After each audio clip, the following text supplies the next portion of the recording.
C. Joseph Vijay எனும் நான்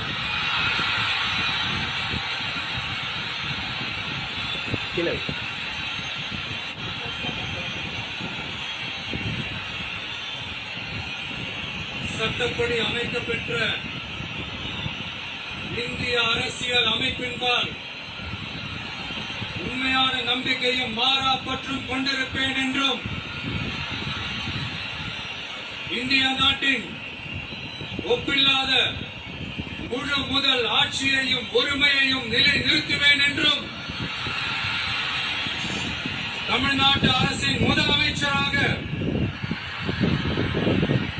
உண்மையாகவும் உளச்சான்றின்படியும் என் கடமைகளை நிறைவேற்றுவேன் என்றும் அரசியல் அமைப்பிற்கும் சட்டத்திற்கும் இணங்க அச்சமும் ஒருதலை சார்பும் இன்றி விருப்பு வெறுப்பை விலக்கி பலதரப்பட்ட மக்கள் அனைவருக்கும் நேர்மையானதை செய்வேன் என்றும்